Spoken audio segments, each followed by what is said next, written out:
Assalamualaikum warahmatullahi wabarakatuh. Innal hamdalillah nahmaduhu wa nasta'inuhu wa nastaghfiruh wa na'udzu billahi min shururi anfusina wa min sayyiati a'malina. May yahdihillahu fala mudhillalah wa may yudlilhu fala hadiyalah. Asyhadu an la ilaha illallah wahdahu la syarikalah wa asyhadu anna Muhammadan abduhu wa rasuluhu la nabiyya wa la rasula ba'dah. Allahumma shalli wa sallim wa barik ala hadzal nabiyil karim wa ala alihi wa sahbihi ajma'in, amma ba'd. Qala Allahu ta'ala fil Qur'anil Karim, a'udzu billahi minasyaitonir rajim. Ya ayyuhalladzina amanu taqullaha haqqa tuqatih wa la tamutunna illa wa antum muslimun. Ya ayyuhan nasu taqu rabbakumul ladzi khalaqakum min nafsin wahidah wa khalaqa minha zawjaha wa batha minhuma rijalan katsiran wa nisaa'a wattaqullaha alladzi tasaaluna bihi wal arham innallaha kana 'alaikum raqiba. Ya ayyuhalladzina amanu taqullaha wa qulu qawlan sadida yuslih lakum a'malakum wa yaghfir lakum dzunubakum wa may yuti'illaha wa rasulahu faqad faza fawzan 'azima.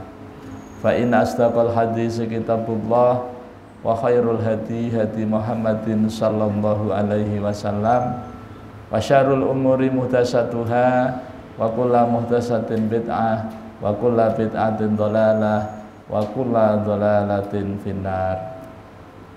Ma'asyiral muslimin, jamaah salat maghrib mushola Miftahul Jannah yang dirahmati Allah Subhanahu wa taala, adik-adik yang Allah muliakan, mari kita kembali bersyukur kepada Allah Subhanahu wa taala biqauli alhamdulillah wa syukrulillah atas limpahan rahmat dan nikmatnya kepada kita, terutama nikmat hidayah berupa iman dan Islam yang merupakan nikmat terbesar yang Allah berikan kepada kita, yang juga merupakan modal yang utama yang Allah berikan kepada kita, kemudian kita kembangkan dalam bentuk amal soleh.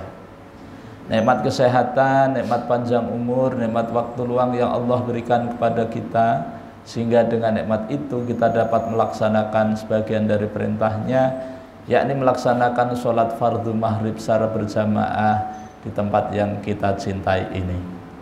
Shalawat dan salam semoga senantiasa tercurah terlimpah kepada junjungan kita Nabi besar Muhammad sallallahu alaihi wasallam, kepada keluarganya, para sahabatnya, para pengikutnya yang setia, baik yang dulu, sekarang maupun yang akan datang. Mudah-mudahan kita semua yang hadir di majelis yang mulia ini dicatat oleh Allah Subhanahu wa taala sebagai hamba-hamba Allah yang taat, yang takwa, calon-calon penerima syafaat yang agung dari baginda Nabi sallallahu alaihi wasallam atas izin Allah Subhanahu wa taala kelak pada hari kiamat. Amin ya rabbal alamin. Bapak Ibu jamaah salat maghrib yang dirahmati Allah Subhanahu wa taala, adik-adik yang Allah muliakan, alhamdulillah kita kembali bertemu dalam suasana kebaikan, sehat badan, afiah batin. Ini merupakan nikmat Allah yang wajib kita syukuri agar Allah senantiasa menambahkan nikmatnya kepada kita. Jangan sampai kita termasuk orang-orang yang kufur nikmat, menggunakan nikmat Allah dipakai untuk maksiat, menggunakan nikmat Allah dipakai untuk melakukan perbuatan yang mengundang murkanya Allah Subhanahu wa taala. Ketahuilah sesungguhnya azab Allah amat sangat pedih. Bapak Ibu hadirin wal hadirat yang dirahmati Allah SWT, adik-adik yang Allah muliakan, malam ini insya Allah kita akan melanjutkan kajian kita Ma'rifatul Quran fi Tarjamatil Quran, mengenal Al-Quran melalui terjemahnya dalam rangka meningkatkan kualitas iman dan takwa kita. Tema kita adalah mengenal pertolongan Allah kepada Bani Israel. Kita masuk pada bab yang ke-7. masih kisah Bani Israel. Allah Subhanahu wa taala menjelaskan kepada kita pada surah Al-Baqarah ayat 49. Allah berfirman, a'udzu billahi minasyaitonir rajim. Wa idz najjaynakum min ali fir'auna yasumunakum su'al 'adzab yudzabbihuna abna'akum wa yastahyuna nisa'akum wa fi dzalikum bala'um mir rabbikum 'adzim. Wa idz faraqna bikumul bahra fa anjaynakum wa aghraqna ala fir'auna in kuntum tangdurun. Wa idz faraqna bikumul bahra fa anjaynakum wa aghraqna ala fir'auna wa antum tanzurun. Wa dan ingatlah ketika najainakum, kami menyelamatkan kalian, dalam kurung Bani Israel. Bani Israel yang dipimpin oleh Nabi Musa. Tetapi seruan ini disampaikan Allah SWT melalui Rasulullah SAW kepada Bani Israel yang hidup pada saat Rasulullah diutus. Mereka kebanyakan berada di Madinah, ya. Wa id najainakum min ali fir'auna, min dari ali keluarga pengikut bala tentara Fir'auna, Fir'aun ini bukan nama raja tapi gelaran. Jadi gelar raja di Mesir itu adalah Fir'aun. Kalau nama aslinya yang dimaksud pada ayat ini adalah Ramses II. Ya, jadi Fir'aun ini gelaran dinasti, ya, dinasti Fir'aun. Nah, tapi di sini yang dimaksud adalah untuk menjadikan pelajaran kepada kita. Min ali fir'auna yasumunakum, mereka menimpakan kepada kalian Bani Israel apa itu? Su'al azab, yaitu azab yang amat sangat buruk, amat sangat berat. Jadi Allah memberitahu kepada kita bahwa Bani Israel itu menjadi bulan-bulanan oleh bala tentaranya Fir'aun atas polisi kebijaksanaan daripada Fir'aun. Ini ada yang melatar belakangi. Yudzabbihuna abna'akum, mereka kelompok komunitas Fir'aun itu menyembelih, tidak membunuh tapi menyembelih abna'akum, anak-anak laki-laki kalian Bani Israel. Wa yastahyuna nisa'akum, wa dan yastahyuna, membiarkan hidup. Ini kalau di terjemahan tafsir Depak ini diterjemahkan membiarkan hidup anak-anak perempuan kalian. Tapi di sini kalau kita menggunakan anak-anak itu berarti banat. Ya, kalau laki-laki itu kan bin, ya, bin. Kalau perempuan kan binti, ya. Nah, jadi kalau jamaknya itu abna, itu anak-anak laki-laki. Nah, kalau perempuan itu abnat, ya.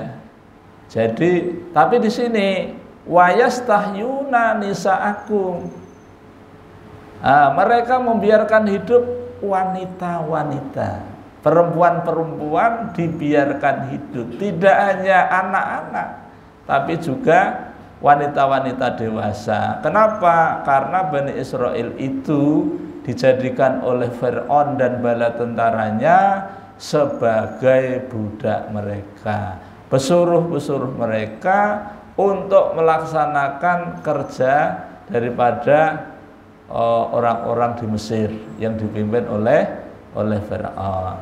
Jadi wanita-wanita dibiarkan hidup. Yang dibunuh, yang disembelih itu hanya yang laki-laki saja, gitu ya. Karena ada yang melatar belakangi. Kenapa gitu ya? Karena Fir'aun ini suatu ketika bermimpi. Mimpinya itu adalah ada api dari Palestina, dari Baitul Maqdis menuju ke Mesir dan memasuki setiap rumah-rumah orang di Mesir, tapi rumah-rumah bagi Bani Israel tidak kemasukan. Lalu Fir'aun mengundang ahli juru tebak, juru takwil mimpi, gitu ya. Akhirnya mimpinya Fir'aun itu ditakwilkan oleh yang dianggap ahli, ya, menurut pemerintahan Fir'aun gitu.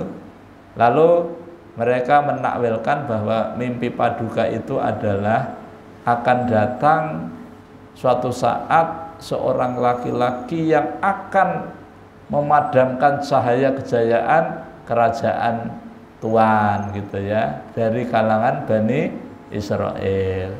Lalu mendengar informasi seperti itu, maka Fir'aun mengambil kebijakan bahwa setiap anak laki-laki yang lahir maka disembelih, itu ya, disembelih. Nah, ini berlangsung bertahun-tahun, ya, bertahun-tahun.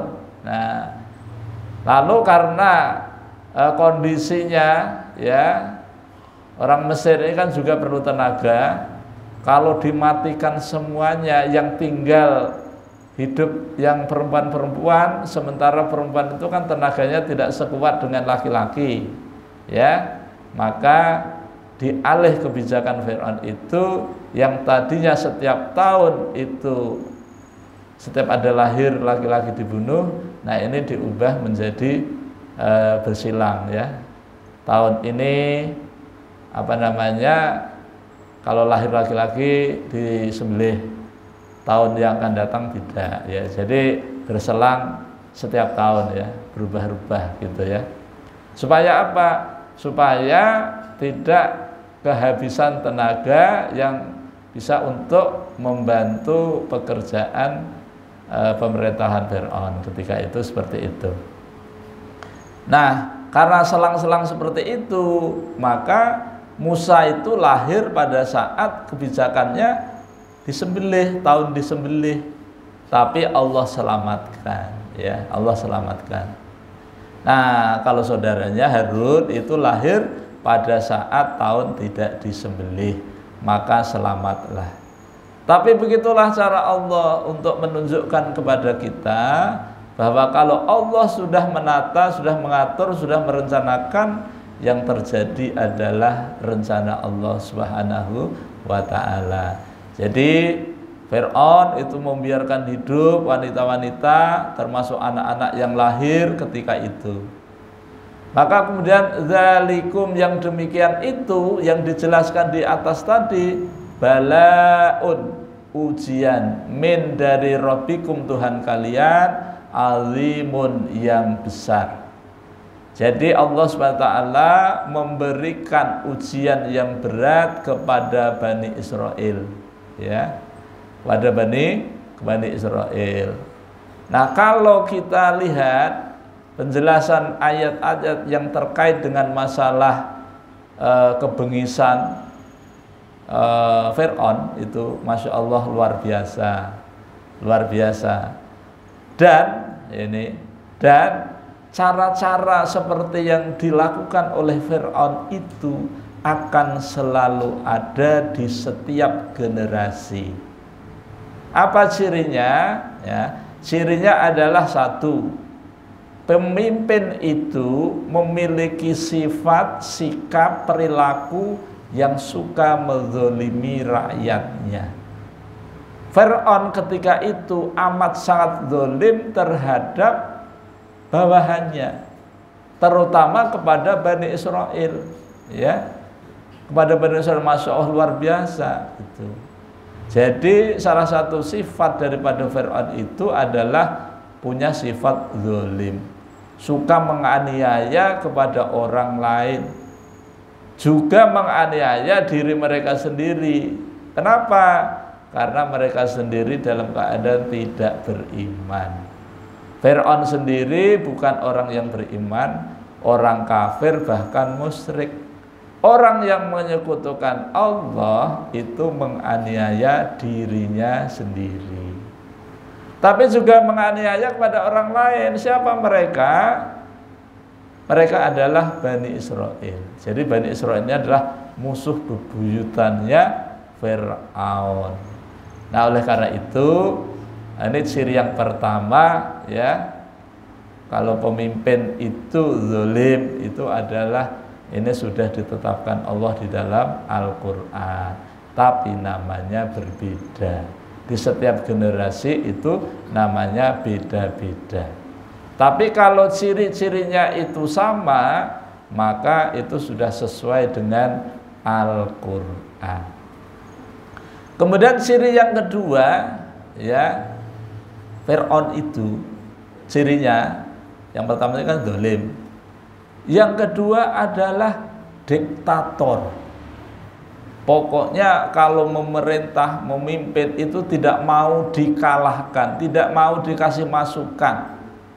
Entah apakah ini merugikan rakyat atau tidak, yang penting dilakukan, gitu ya.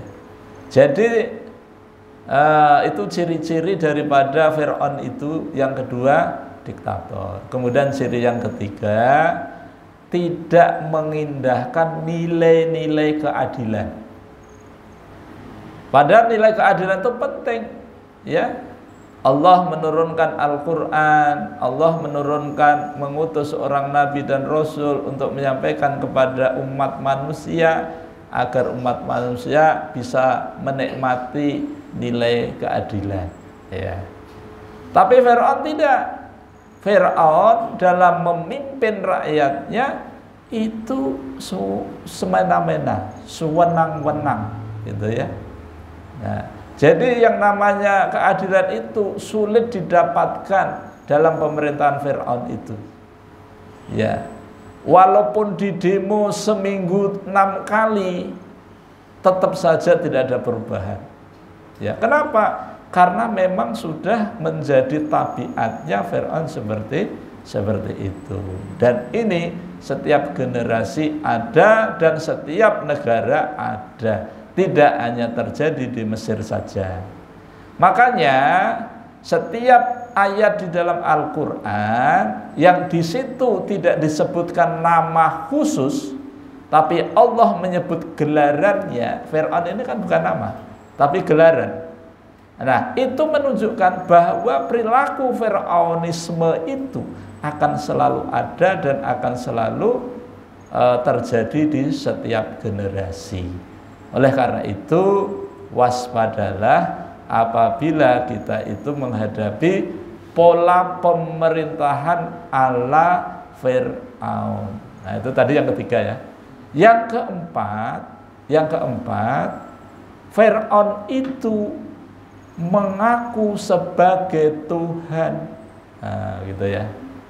Tapi kan Fir'aun itu ngaku Tuhan itu klasik, ya. Nah, sekarang zaman modern itu yang dijadikan sebagai Tuhan tidak hanya dirinya, tapi semua media bisa dijadikan sebagai Tuhan, gitu ya. Nah, oleh karena itu, ciri yang keempat adalah Fir'aun, pemerintahan Fir'aun itu adalah cirinya mereka seakan-akan sebagai Tuhan. Apa yang dikatakan harus ditaati, harus dipatuhi, ya. Tidak pandang apakah itu salah atau tidak, bertentangan dengan aturan atau tidak, no way, pokoknya begitu. Yang penting apa kataku, ikutin. Nah, oleh karena itu, hal-hal yang dikatakan Allah di dalam Al-Quran, Allah mengambil sampel sosok raja yang zalim supaya menjadi pelajaran bagi kita, gitu ya. Bapak Ibu hadirin wal hadirat yang dirahmati Allah, adik-adik yang Allah muliakan. Nah, kemudian apa maksud daripada ayat ini? Kita disuruh oleh Allah untuk mengingat itu kalau di dalam bahasa Arab ya itu disebut dengan dzarfuz zaman, dzarf kata keterangan waktu. Jadi kita itu disuruh mengingat peristiwa itu peristiwanya sudah terjadi di masa lampau, di masa lalu. Tapi kalau idza misalnya ya, wa idza dan apabila misalnya begitu, maka peristiwanya itu akan terjadi selain masa lalu, masa kini, dan juga masa yang akan datang. Ya. Nah, oleh karena itu kita mencoba untuk mengenali, memahami kandungan ayat-ayat yang ada di dalam Al-Quran. Karena malam ini kajian kita sampai di ayat 49, maka kita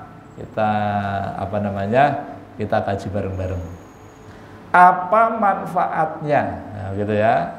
Apa manfaatnya kita mengkaji ini Al-Quran? Satu, kita akan diberikan jaminan oleh Allah Subhanahu wa taala sebagai orang yang terbaik. Rasulullah SAW mengatakan khairukum man ta'allamal Qur'ana wa 'allamahu.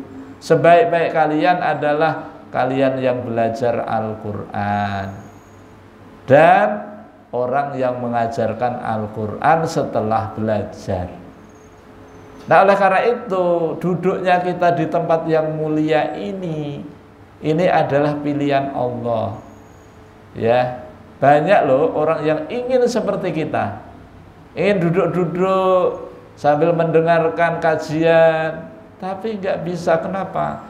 Garing, sakit, ya kan? Ada yang kepengen seperti kita, tapi tidak ada kesempatan. Kenapa? Karena lagi menjalani hukuman di lapas sana.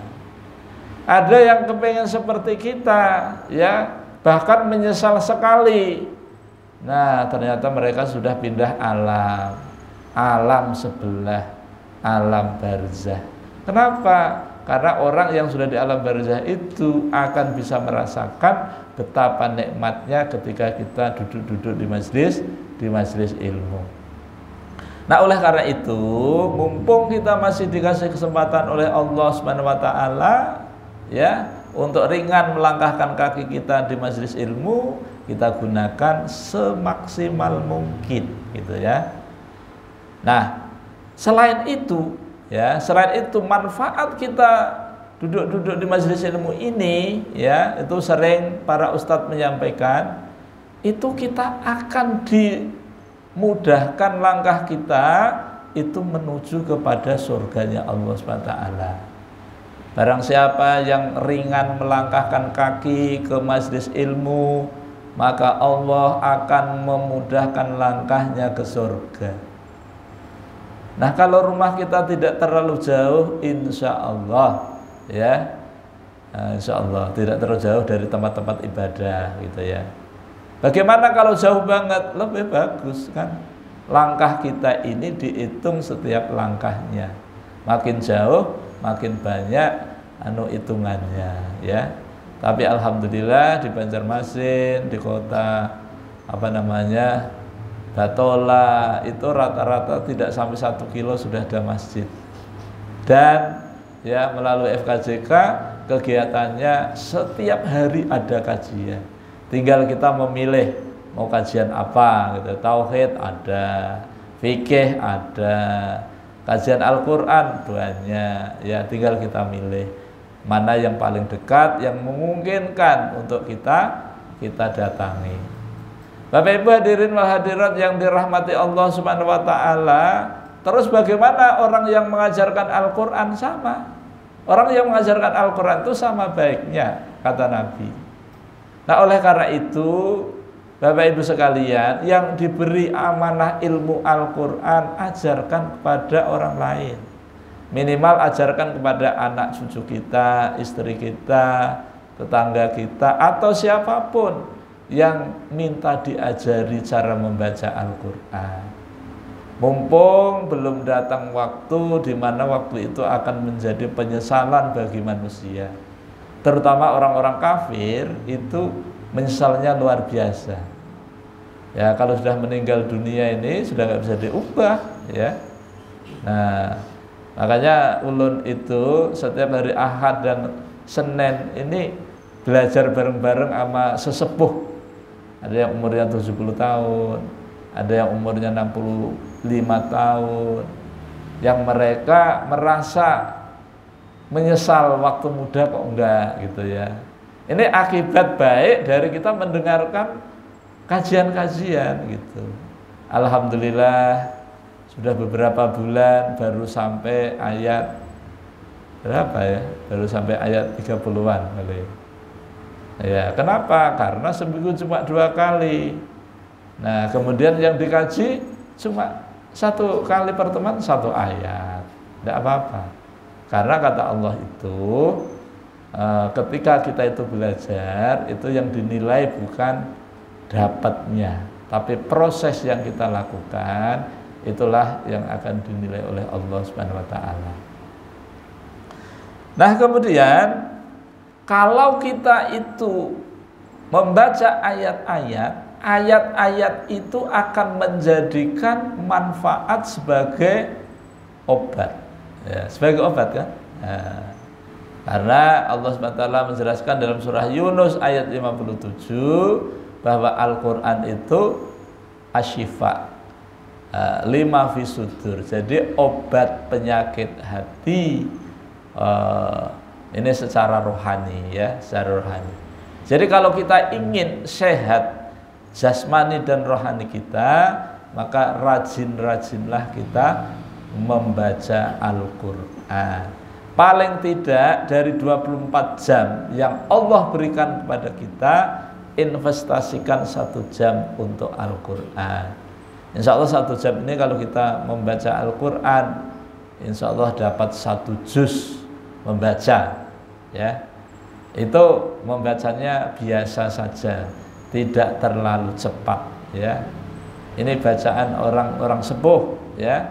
Orang-orang yang sudah di atas 60 tahun itu kan khusyuk, ya, tartil. Nah, tapi kalau santri umurnya masih belasan tahun tuh 1 juz itu 15 menit, 20 menit, tapi nggak salah karena memang lancar gitu ya.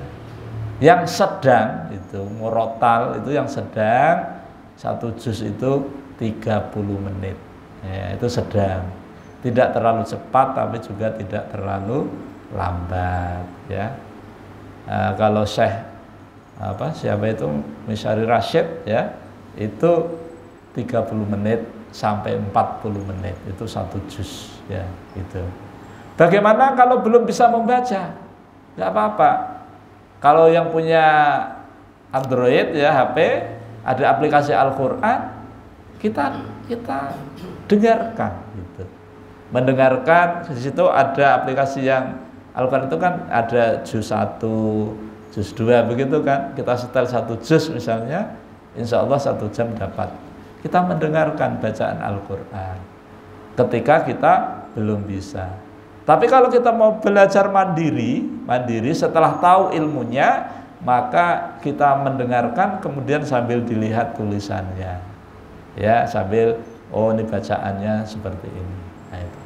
Bapak Ibu hadirin wal hadirat yang dirahmati Allah Subhanahu wa taala, adik-adik yang Allah muliakan, ayat 49 ini pemberitahuan Allah kepada kita adalah perintah. Perintah untuk mengingat peristiwa yang terjadi masa lalu. Apa itu? Tentang pertolongan Allah kepada Bani Israel. Karena pada waktu itu, ya, Bani Israel itu menjadi musuhnya Fir'aun, maka Bani Israel itu berusaha bagaimana supaya bisa membebaskan kaumnya ya untuk meninggalkan kota Mesir. Nah, maka pada suatu hari gitu ya, suatu ketika siang hari dilihat-lihat kok tidak ada Bani Israel satupun gitu ya. Maka kemudian dilaporkan ternyata Bani Israel yang dipimpin oleh Musa sudah meninggalkan kampung Mesir. Ya, sudah meninggalkan, ingin menyeberang menuju ke Palestina, ke Baitul Maqdis. Nah, ketika itu diketahui oleh Fir'aun, maka kemudian Fir'aun dan bala tentaranya mengejar. Berapa pasukan? Pasukannya adalah 1 juta orang yang dipimpin oleh Fir'aun, ya, itu 1 juta. Kemudian berapa jumlah Bani Israel ketika itu yang dibawa oleh Musa dari Mesir? Itu jumlahnya 600.000 orang. 600.000 orang. Ketika Fir'aun dan bala tentaranya mengejar Bani Israel sudah hampir dekat, maka Bani Israel bilang kepada Musa, Musa, niscaya kita akan tertangkap oleh Fir'aun dan bala tentaranya. Ya, maka di depannya itu Laut Merah, ya. Mau balik di sana ada Fir'aun dan bala tentaranya, mau terus ternyata di situ ada laut. Makanya gundah gulana, gelisah, ya. Maka Bani Israel sesuai dengan tabiat Bani Israel ini kan bandel gitu ya. Maka unjuk rasa kepada Musa. Bagaimana ini Musa? Kita akan mati semuanya. Kata Musa, tidak. Kita akan ditolong oleh Allah ya.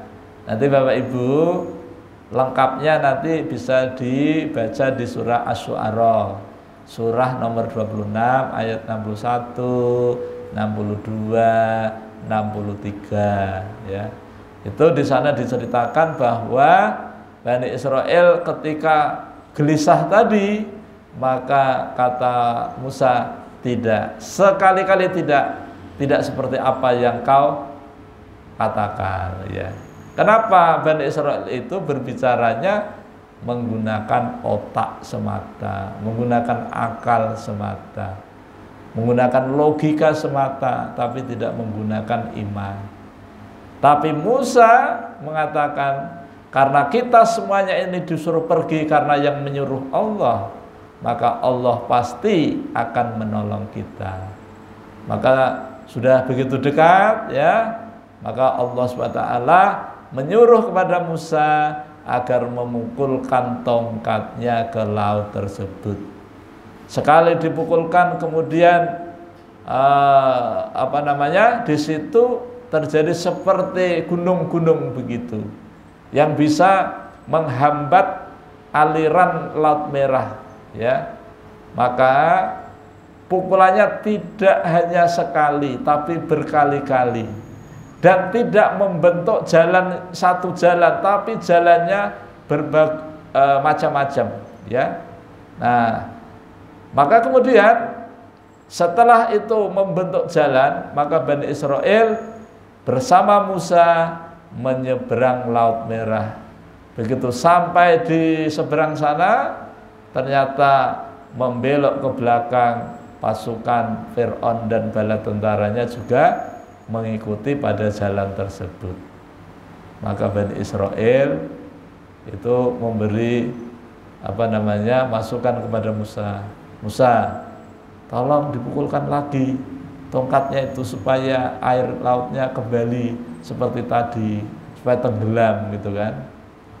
Maka Musa tidak memukulkan tongkatnya, karena Musa memukulkan atau tidak memukulkan tongkatnya ini tergantung perintah Allah, dan Allah tidak menyuruh memukulkan supaya air lautnya kembali. Tidak. Apa maksudnya? Maksudnya adalah agar Allah memberi tahu kepada Bani Israel tentang tanda-tanda kekuasaan Allah kepada mereka. Karena mereka ini kan sulit sekali untuk beriman kepada Allah, itu sulit banget lah gitu Ya walaupun jumlahnya itu banyak, 600-an ribu orang, tapi yang beriman itu dikit sekali lah gitu. Nanti ini akan ketahuan persis pada ayat 57, 58, sisanya itu tinggal berapa gitu ya. Nah, selebihnya sebagian besar dari mereka adalah orang-orang yang kufur, orang-orang yang kafir gitu ya. Nah, walaupun Allah tidak menyuruh kepada Musa untuk memungkulkan tongkatnya, tapi Allah kembalikan tadi. Allah kembalikan laut tadi yang tadinya jalan. Pada saat itu 1 juta pasukan yang dipimpin oleh Fir'aun sudah berada di tengah-tengah Laut Merah. Maka kemudian Allah tenggelamkan semuanya. Dari 1 juta orang tadi matian seberataan. Tidak ada yang selamat, ya, mati semua kecuali jasadnya Fir'aun yang Allah selamatkan. Sampai saat ini konon katanya masih ada di museum di Mesir. Jadi kalau Bapak Ibu punya anak atau keluarga yang sedang sekolah di Mesir, tolong disuruh datangi Fir'aun tuh, suruh nanyain gitu, kenapa jadi seperti itu, supaya tahu. Karena sampai saat ini muminya masih ada. Untuk apa? Untuk pelajaran bagi orang-orang yang kemudian, supaya kita tidak melakukan perbuatan sebagaimana yang dilakukan oleh Fir'aun, karena akibatnya seperti itu. Insya Allah kalau kita punya kesempatan untuk menjadi pemimpin, ya, pemimpin keluarga, pemimpin tetangga, insya Allah kita tidak akan seperti yang dialami oleh Fir'aun. Semoga Allah SWT senantiasa merahmati dan meridhai kita semua. Insya Allah ayat berikutnya kita sambung pada pertemuan yang akan datang. Kurang lebihnya mohon maaf. Kita tutup dengan baca hamdalah dan doa kafaratul majlis. Alhamdulillahirabbil alamin. Subhanakallahumma wa bihamdika asyhadu an la ilaha illa anta astaghfiruka wa atubu ilaik. Wal afu minkum. Wassalamualaikum warahmatullahi wabarakatuh.